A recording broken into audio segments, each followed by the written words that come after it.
Olá, então nós vamos dar continuidade, né, à história do Brasil. Nós paramos na chegada dos portugueses no período pré-colonial, que vai de 1500 a 1532. Né? Extração do pau-brasil, construção de feitorias, os primeiros contatos com os indígenas. Né? E hoje nós vamos tratar do início da colonização, quando o Brasil realmente é colonizado pelos portugueses. Né? Porque de 1500 a 1532 não houve uma colonização efetiva até então, porque Portugal ainda tinha um grande comércio com as Índias Orientais. Né? E o Brasil não despertou tanto interesse. Não é que ele não teve interesse pelo Brasil, mas não despertou até então, porque até aquele ponto, né, até aquele momento, o comércio das especiarias orientais, das Índias Orientais, dava muito lucro para os portugueses. E na medida em que outros países entraram nessa corrida expansionista, né, esse monopólio português ele foi quebrado. É quando os portugueses voltam a atenção para o Brasil, dando um início de processo, no seu processo de ocupação e exploração das terras brasileiras e dando início à colonização brasileira. Em 1530, Portugal enviou à América a primeira expedição colonizadora, liderada por Martim Afonso de Souza. Né? Pode ser que só depois de 30 anos é que se resolve colonizar o Brasil. Então, qual era o objetivo, né, desta colonização e dessa expedição do Martim Afonso de Souza, né, que está aí nessa imagem aí? Explorar o litoral. Aí se pergunta, por que explorar o litoral? Ora, porque os portugueses eles tinham interesse em achar os famosos metais preciosos e especiarias.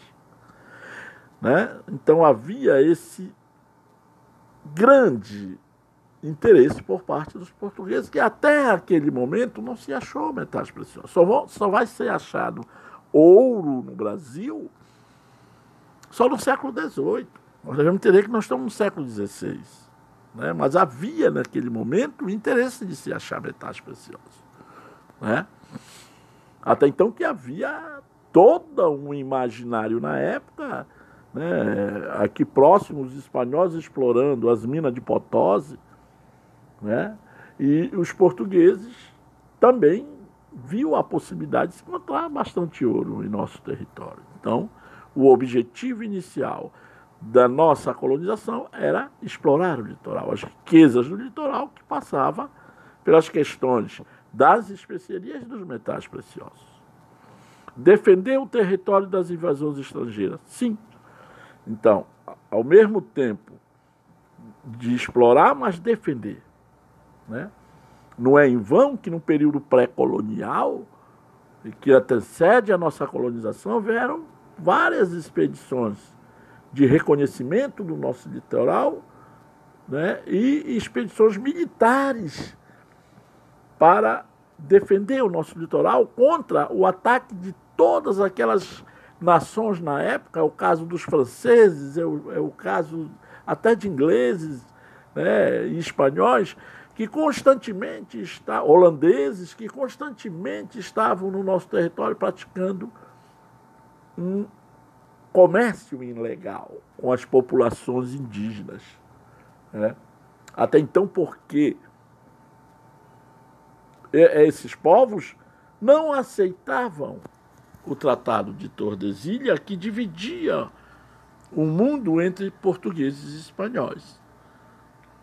O rei francês, na época, perguntava: me mostra o testamento de Adão, o Adão da Bíblia mesmo, se Adão deixou algum testamento dizendo que o mundo era de portugueses e espanhóis. Então, eles não aceitavam. Então, em resistência à divisão do mundo, eles praticavam esse comércio ilegal.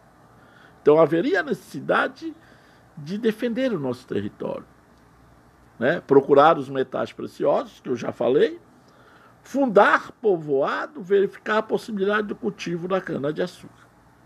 Então, a colonização são 3 palavras-chave para entender. Qual é? Policiar, que seria justamente defender contra as invasões estrangeiras. Povoar, seria uma forma de ocupar o litoral e o nosso território, possibilitando a fixação de populações ao longo do litoral para, ao mesmo tempo, povoar e defender o nosso território. E a outra seria explorar, que era fundamental dentre essas 3 palavras. Povoar, né? Povoar, policiar e explorar. Explorar o nosso território até então, possibilitando a exploração do nosso território através do cultivo da cana-de-açúcar. Por que o açúcar? Porque o açúcar vai ser um produto tão valorizado. É porque o açúcar, no século XVI, ali no início dos tempos modernos, era um produto de alto valor. Hoje você vai no supermercado, né, relativamente, o açúcar é barato, mas na época só os burgueses, os aristocratas, né, usavam o açúcar. Era um produto extremamente usado pelas elites europeias, né? O açúcar era sinônimo de riqueza. O açúcar era tão sinônimo de riqueza na Europa que ele servia como dote de casamento, né? Então, o açúcar. E os portugueses já conheciam o plantio. Antes de plantarem o açúcar no Brasil, eles já plantavam nas Ilhas Atlântidas, Açores, Madeira, Cabo Verde, que eram aquelas ilhas que ficam ali quase de frente para a África, né? No Atlântico. Eles já plantavam num sistema de capitanias hereditárias que posteriormente eles trariam para o Brasil, né? Então, em 1532, Martim Afonso de Souza fundou São Vicente, que hoje é São Paulo, né? Então, um desses critérios seria preenchido. A fundação de um grande povoado, São Vicente, que mais tarde vai dar a origem a São Paulo. Desenvolveu o primeiro cultivo da cana-de-açúcar, né? Que foi em São Vicente, né? São Vicente, que não prosperou. A plantação da cana-de-açúcar não vai prosperar. Ela vai prosperar no Nordeste por questões climáticas, principalmente, né? Daí o Nordeste, no início da nossa história econômica, ser o principal centro econômico do Brasil, em virtude da plantação da cana-de-açúcar. Só vai haver um deslocamento para o Sudeste no século XIX, quando se planta café, não é? Então, se nós fizermos uma análise do período colonial brasileiro, na questão da economia, né, o primeiro, pode-se dizer, em termos de exploração, foi o pau-brasil, de forma extrativa. Não houve investimento. O máximo que se construiu foi feitorias, né? Com o açúcar, há investimento, né, em todo um sistema produtivo. No século XVIII, né, vem a mineração, que passa gradativamente a substituir a produção açucareira, e do século XIX o café, né? Então, para se entender todo esse sistema de exploração e colonização do Brasil, nós devemos entender, né, como se dava essa relação, né, entre a metrópole, que está aí, e a colônia, que era o Brasil. Entre a metrópole e a colônia, havia o pacto colonial. Eu digo assim, que não era um pacto, na verdade, porque quando se entende de pacto, da palavra, da expressão pacto colonial, entende-se que havia um acordo entre a colônia e a metrópole, mas, na verdade, não havia um acordo, havia uma imposição da metrópole sobre a colônia. tanto em termos jurídicos, na questão jurídica das leis, tanto na questão do comportamento, da mentalidade, baseado na ética cristã, né?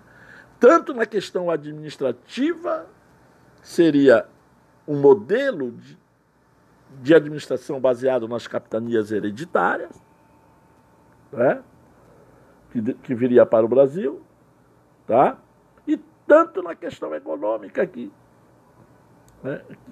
Vendo esse gráfico, essa relação seria, o pacto colonial seria um elo que ficaria entre esta relação, entre a metrópole e a colônia. Tá? Produtos, então, como se dava essa relação? A colônia, né, os seus produtos, está aqui, ó, produtos levados para a metrópole. Então, essa seta aqui de baixo mostra que a colônia, ela tinha uma função complementar à economia da metrópole, né? Enviando produtos agrícolas, no caso o açúcar, né? Produtos do extrativismo brasileiro, né? Como banhas de animais, no caso da Amazônia, especiaria amazônica, né?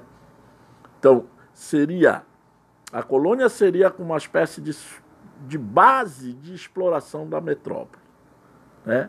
A metrópole exploraria a colônia, que tinha como papel fornecer produtos para a metrópole.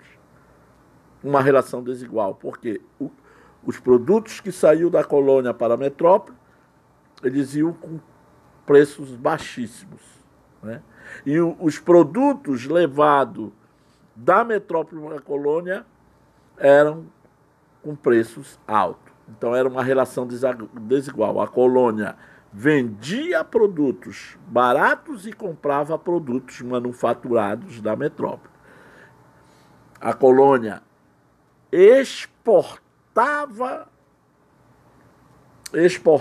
produtos primários, agrícolas, e comprava produtos manufaturados, como tecido, como outros produtos que ali seriam manufaturados pela produção na metrópole.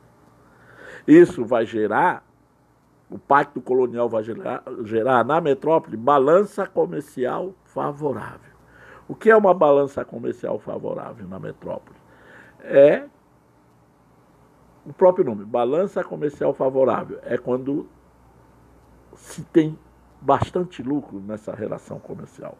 Vai proporcionar na metrópole aquilo que o Marx chama de acumulação primitiva de capital, não é? Esse capital vai ser acumulado ao longo do século, né? Que para algumas nações, que é o caso da Inglaterra, vou dar o exemplo, vai ser um elemento facilitador para a Revolução Industrial no século XVIII. Mas Portugal foi o primeiro, né, nesse modelo econômico. Por que Portugal não fez a Revolução Industrial? Porque a política mercantilista adotada pelos Estados europeus era extremamente diferente. Extremamente diferente. A política mercantilista portuguesa era baseada no metalismo, o que seria o acúmulo de metais com o objetivo, por exemplo, todo o ouro, depois que é achado no Brasil no século XVIII, vai para Portugal. O que é que os portugueses fazem? Eles transformam em moeda para comprar produtos da Inglaterra. Eles não investem na produção manufatureira. Eles transformam em moeda. Então, eles não desenvolvem aquilo que o Marx chama de forças produtivas. Chega no século XVII, Portugal, né, era uma economia dependente da produção manufatureira inglesa. O caso dos ingleses, eles adotam uma política mercantilista, né, diferente. Toda a sua exploração colonial ela era reinvestida na Europa no processo produtivo. Isso gerou o desenvolvimento das forças produtivas. E o desenvolvimento das forças produtivas vai ser um elemento vital para a Revolução Industrial. Olha a diferença. Portugal desenvolveu uma política mercantilista, mas diferente, né, da Inglaterra, que saiu no processo de exploração colonial muito depois, né? Então, devemos entender que a política mercantilista adotada por os estados europeus nessa época eram diferentes. Elas estavam atreladas à visão local de cada governo. Não era uma única política mercantilista. Daí, um grande historiador chamado Hilário Franco Júnior dizia que a Espanha, olha, grave aí, que a Espanha e Portugal é a garganta que passa todo o ouro vindo das Américas, que tem o seu destino final nos bancos ingleses. O que é que ele diz isso? Que não adiantou nada. Espanhóis, nesse sentido, não adiantou nada que espanhóis e portugueses terem acesso a grandes minas de ouro e prata, porque eles não reinvestiram na produção, não desenvolveram as forças produtivas, se atrasam, enquanto que a Inglaterra, o que é que ela faz? Ela desenvolve, por exemplo, o ouro e a prata, o lucro, né? Eles aplicaram na construção de grandes navios. Em pleno século XVII, quem dominava o comércio dos mares, dos oceanos, era a marinha inglesa. Essa tradição inglesa, a marinha inglesa é a maior do mundo até hoje. Por quê? Porque vem desde aí do século XVII, XVI, XVII, até XVIII. Né? A Inglaterra se torna a oficina do mundo, em virtude de uma política mercantilista voltada para a produção e desenvolvimento das suas forças produtivas. Então, o início da colonização, né, é a continuação, né, o modelo de economia que vai se plantar com a colonização do Brasil. Isso é importante saber. Né? Os manufaturados, equipamentos, saíam da metrópole para a colônia. O que é que saía da colônia? Metais preciosos e gêneros tropicais. Quando eu falo metais preciosos, no caso do Brasil, eu estou me referindo ao ouro, que no século XVIII, nas regiões das Minas Gerais, vai abastecer a metrópole portuguesa, que vai se transformar em moeda, em joias. Se você for hoje, até hoje, em Portugal, né, você vai entrar numa igreja da época, você vai ver os altares todos revestidos de ouro. Da onde é esse ouro? De Minas Gerais, das regiões de exploração de Minas Gerais, que não foram revestidos nas forças produtivas. Né? Então, e os gêneros tropicais? Alimentos, açúcar, né? Principalmente o açúcar desse momento. E tem que se entender que não só exportava açúcar, não só se plantava açúcar. O açúcar, ele era um produto que sobressaía sobre um conjunto da produção. Né? Existia o engenho, a casa grande, o canavial, a senzala, ok? Mas dentro existia desse engenho o canavial. Agregado a esse canavial, existia uma pequena produção de alimentos como feijão, arroz, legumes e tal, né? Que era, a priori, destinado ao mercado interno. Né? A priori era destinado ao mercado interno. Mas que muitas vezes era exportado. Isso não era a regra, isso variava de região para região. Né? Eu era escravo, chegava com o meu senhor e dizia, olha, eu trabalhei de segunda a sábado, à noite e domingo, o senhor me permite eu plantar ali num pedaço de terra? O senhor, né? O senhor permitia que aquele escravo plantasse, né? Para ele tirar o seu sustento. Isso dependia também da relação pessoal não era uma regra comum. Isso chama-se, cuidado com isso, brecha camponesa. Né? Era uma brecha que se abria nesse processo aí. Então, o pacto colonial, ele vai gerar certas características da economia colonial. Primeiro, uma economia especializada. Né? Investimento externo. Tá? Os portugueses recorreram ao investimento dos holandeses, porque eles não tinham dinheiro, estava em decadência a sua economia. Né? Dependente do mercado externo, mão de obra compulsória. Então, veja bem, são essas características do pacto colonial. Economia especializada. O que é uma economia especializada? Teve que montar um sistema especializado, todo um sistema produtivo para a produção do açúcar. Né? O açúcar, a cana-de-açúcar era plantada, levada aos canaviais, e existia todo um processo de especialização da mão de obra para a produção desse açúcar. Não era feita aleatoriamente. A escravidão, ela se encaixa dentro dessa especialidade, né? Dentro dessa visão. O investimento externo se explica porque Portugal, quando resolve colonizar o Brasil, ele não tinha condições financeiras, recorre ao investimento externo. Dependente do mercado externo. A nossa economia até hoje, em pleno século XXI, é dependente do mercado externo. Né? Então, uma economia agrária dependente do mercado externo, né? Do capitalismo externo, da metrópole. Se a metrópole ia bem, os reflexos eram sentido na colônia. Estou falando em termos econômicos. Se ela ia mal, os reflexos também eram sentido na colônia. A mão de obra compulsória. O que é a mão de obra compulsória? Escravo.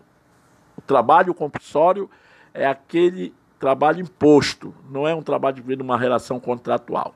Escravo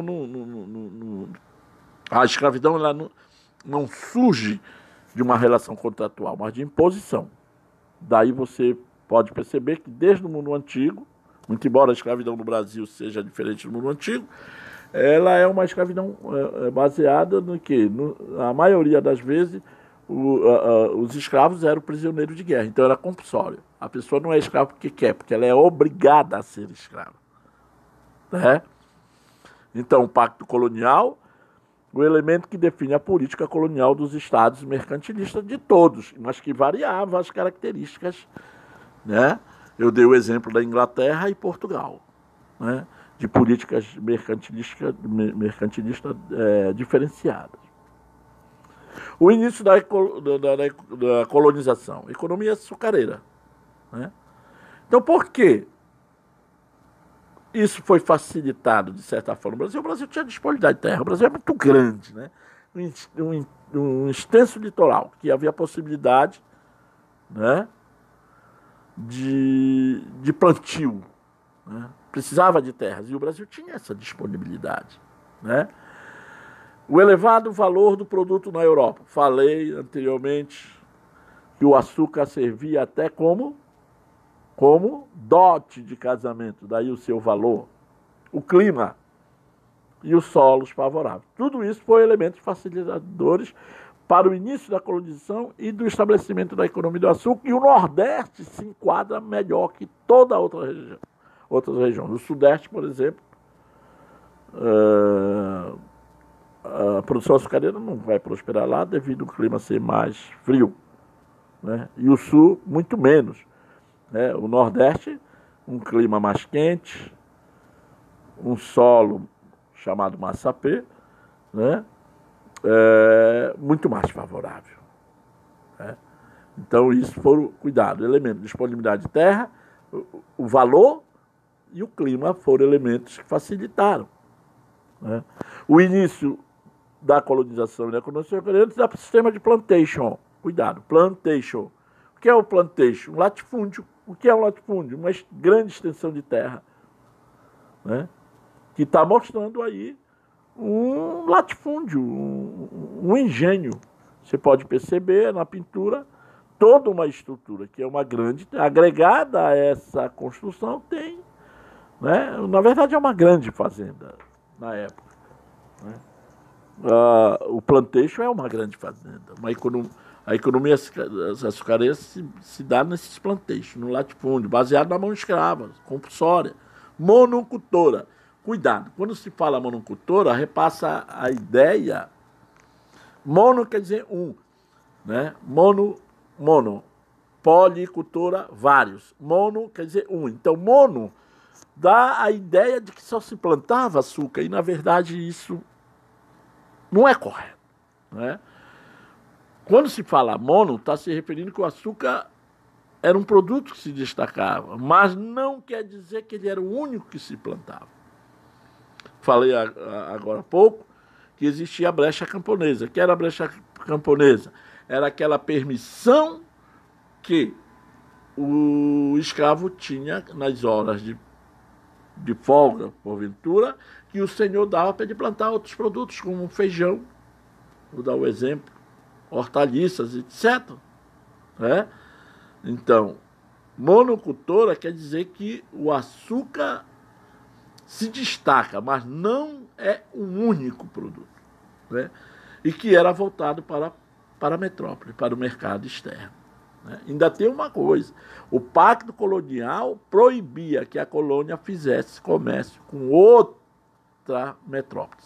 O Brasil, enquanto colônia, na condição de colônia, só poderia fazer comércio com a metrópole portuguesa. E que esse pacto colonial ele vai ser abolido quando o Brasil rompe, na verdade, né, até antes, né, quando Dom João VI vem para o Brasil, fugindo das perseguições napoleônicas, ele faz a famosa abertura dos portos, que isso é matéria lá para frente, tá? Então, o início da colonização se dá através do sistema de, né, capitanias hereditárias, né? Que está aí, olha, que são essas linhas. O Brasil é dividido, essa linha vertical é o famoso Tratado de Tordesilhas, né? Do lado direito seriam as terras brasileiras, do lado esquerdo já pertenceria à Espanha, a oeste, né? Então, a linha de Tordesilhas começa em Belém, não está aí, e termina, né, lá para baixo, tá? Então, o Brasil é dividido em várias capitanias. O que eram, ao longo do litoral, o que eram as capitanias? Eram grandes latifúndios, né? Desde as capitanias eram terras, na verdade, doadas, foram grandes territórios doados aos donatários. Donatários que recebiam essas terras, que vinham da metrópole e recebiam, né? Foi dividido no sentido norte-sul, no Maranhão, no Ceará, está aí no mapa Rio Grande do Norte, Itamaracá, Pernambuco, Baía de Todos os Santos, ele é o Porto Seguro. Tá? Aqui tem uma pintura, deve ser do Debré, que foi um francês que veio no Brasil, como não tinha máquina fotográfica, e tudo que ele via ele pintava. Então ele era genial na sua pintura, era praticamente a reprodução da realidade, né? Aquilo que ele via. Então o que ele viu, o que é que mostra aí? Cuidado com figuras em prova, né? Que havia todo um sistema produtivo de moenda, né? Mostra o gado. Tem que entender que a pecuária, né, no século XVII no Brasil, no século XVI no Brasil e XVII, ela é introduzida, né, o boi é introduzido, o Martim Afonso de Souza traz as primeiras cabeças de gado para o Brasil, né, e que o gado ele não era usado como alimentação, como é hoje, né? Hoje se aprecia muito a carne bovina, mas na época não era muito apreciado. Então, para que o gado servia? Para mover a moenda, as moendas. O que era moenda? Era esse maquinário aí da época, né, na qual a cana-de-açúcar era colocada e era moída para tirar o caldo, o famoso caldo de cana, né, que depois ia haver todo um processo de trabalho que transformava no açúcar, né, no açúcar bruto, que seria colocado em caixas e enviado para Portugal. Colocado em navios no litoral e enviado para Portugal. O que é que dá para perceber? Que a pecuária ela não era uma base de alimento, mas era uma base de energia. Olha, os bois sendo atrelado às varas. Eles ficavam o dia inteiro rodando aí, né, para mover a moenda, para ela moer. Olha, dá para ver um escravo colocando a cana-de-açúcar para ser moída, né? O outro escravo trazendo para ser moída. Então, existia toda uma especialização, entenderam? Todo um processo produtivo, né, que tinha que ter um certo conhecimento, uma certa habilidade para exercer essas funções. Volto a dizer, a pecuária é uma atividade complementar à produção açucareira, né, como força motriz. Isso chama-se força motriz. Tá? E também do gado, o couro era aproveitado para fazer cadeiras, lonas, sapatos, tá? Para fazer recipiente para colocar água para os vaqueiros. O osso era para fazer botões, o rabo era para fazer chicote, etc. Né? Então, além de ser força motriz, gerador de força, ele servia também como suporte para a produção de produtos, né, para o mercado interno. Aqui tem um processo produtivo também da cana-de-açúcar já movida por escravos. É uma espécie de moenda também. Essas pinturas eu estou reconhecendo, é do Debré. Tá? Então, o início da colonização, como eu falei, das capitanias hereditárias, ela tinha, olha, é aquilo que eu falei antes, defender o território, povoar e produzir. Olha, PP.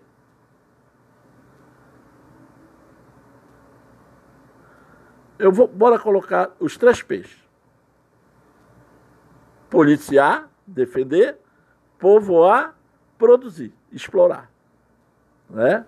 No caso, explorar seria a cana-de-açúcar. Povoar, trazer pessoas para o Brasil. Dizem que os prostíbulos, os prostíbulos de Portugal foram esvaziados, né? Jovens vieram para o Brasil, foram forçados a vir para o Brasil para gerar filhos, para promover a povoação. Os orfanatos também foram esvaziados com esse objetivo de povoar. Tá? Tá aí o Dom João, que governava Portugal, Dom João III, foi o homem do processo da colonização. A divisão em capitanias. Aí vem, olha, desde o Pará até aqui embaixo, tá? São as capitanias hereditárias, que foram em torno de 15 capitanias. O início da colonização, já falei, através das capitanias hereditárias, né? Que havia todo um processo de fragmentação, né? de estratificação. As capitanias hereditárias, elas eram uma instituição do Estado português, por isso que está o rei lá, né?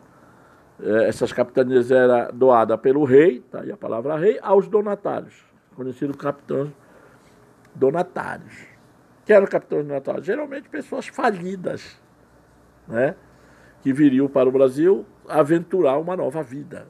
A maioria não veio, ficaram com medo de atravessar o Atlântico, não conheciam o Brasil, tinham medo das histórias contadas, que existiam índios perigosos, que existiam animais ferozes, que existiam insetos, que era muito calor e muitos não vieram.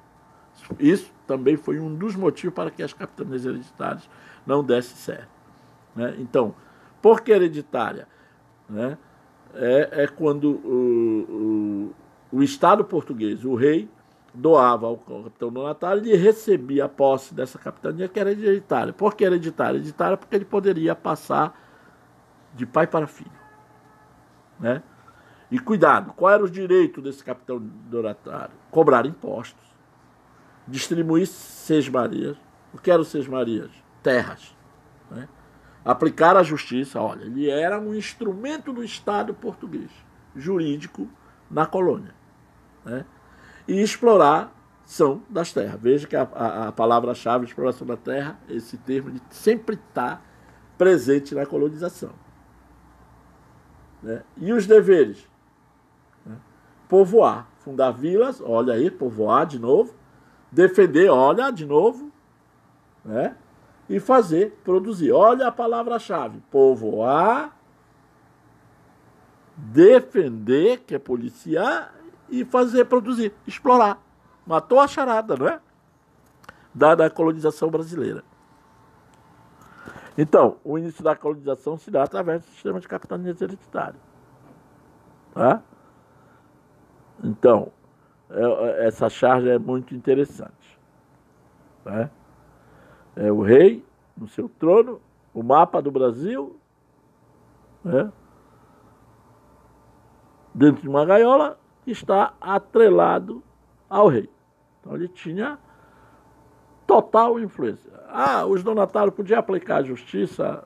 Podiam. Eles tinham essa liberdade, mas eles tinham que estar sempre conectado com as leis portuguesas. Aí vem aquela coisa, por que não prosperaram as capitanias hereditárias? Elas não deram certo. Só duas prosperaram, que foi São Vicente e Pernambuco. São Vicente por quê? Porque o donatário que foi para lá era um homem capitalizado, então ele tinha dinheiro, ele investiu, né, na capitania de São Vicente. E Pernambuco também, porque era capitalizada e também tinha outro elemento facilitador, que era o solo, o clima, como eu falei antes, né? Aí vem a pergunta, por que não prosperaram? Falta de recurso por parte dos capitães donatários. Quer dizer que muitos desses donatários que vieram para o Brasil, eles não tinham recursos, são aventureiros, como eu falei, praticamente as duas capitanias que prosperaram, Pernambuco e São Vicente, porque os capitães donatários eram pessoas que tinham dinheiro, né? Vastidão do território dificultava a comunicação, a defesa do território. Isso. Uma capitania estava aqui em Belém, a próxima estava lá no Maranhão. Imagine, século XVI, XVII, né? É muito distante, então essa vastidão levou a um certo isolamento. Isso facilitava a invasão dessas capitanias por índios resistindo à colonização, ou por estrangeiro mesmo. Obstáculos naturais. Sim, a vastidão do território, os obstáculos naturais, como montanhas, eu digo assim, obstáculos naturais, como clima, animais ferozes, né, insetos, animais peçonhentos, como cobra, e tudo isso dá um certo medo. Até então explica a maioria dos donatários não vieram para o Brasil, então elas não chegaram nem a produzir nada, então elas não prosperaram, isso era natural. E os que vieram ficaram isolados, né? Sem recursos, acabaram falindo. A indisciplina dos colonos também, né? A indisciplina se varia muito, isso é muito relativo, né? E as hostilidades do indígena. Dentro esses elementos que geraram a não prosperidade das capitanias hereditárias, eu coloco primeiro a falta de recursos, né? E os obstáculos naturais, esses três primeiros aí, a vastidão do território, são importantíssimos, porque a indisciplina e a hostilidade indígena ela é muito em virtude desses três primeiros, ok? E para, né, resolver esse problema, se estabelece o governo geral no Brasil, né, para promover o desenvolvimento da colonização, já que o sistema de capitania hereditária entra em crise. Então monta-se toda uma estrutura que é o governo geral, né? Que era o rei. Ele forma um conselho chamado o Conselho Ultramarino, que tinha o objetivo de promover a administração do Brasil, da colônia, né? E que se estabelece o governo geral. Que era o próprio nome está dizendo governo geral. Eu digo assim, que os primeiros governantes do Brasil se estabelecem aí. Um governo centralizado, né? Que são 3 que vieram para o Brasil no período colonial, né? Se implanta o sistema de donatarias e as câmaras municipais. Pode-se dizer, as câmaras municipais seriam uma espécie de sistema legislativo, que muitas vezes não, sempre, esses poderes, seriam as câmaras municipais, né?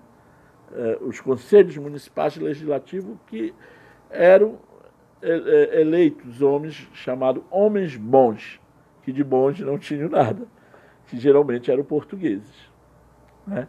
Então, qual era o objetivo do governo geral? Centralizar a administração colonial. Porque no período de sistema de capitania hereditária, a administração era descentralizada. Cada donatário colocava a lei como bem entendia, né?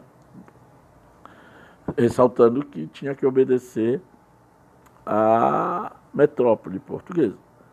Fazer a colônia produzir, porque com o sistema de capitania hereditária, com aquela produção, ela começa a ficar comprometida, né? Veja bem que agora a questão, né, produção de novo, explorar, né, defender a colônia e proteger os interesses da metrópole. Veja que essa preocupação na colonização ela está sempre presente. Defender, explorar, né, administrar, né, de forma viável.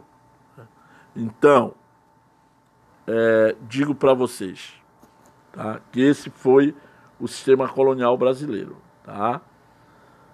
Tendo como um elemento o pacto colonial, o estabelecimento das capitanias hereditárias, que vão fracassar e que vai ser substituído posteriormente pelos governos gerais, que vai ser o nosso próximo assunto. Ok? Então, obrigado. Veja esse vídeo, deixe seu comentário, que é muito importante.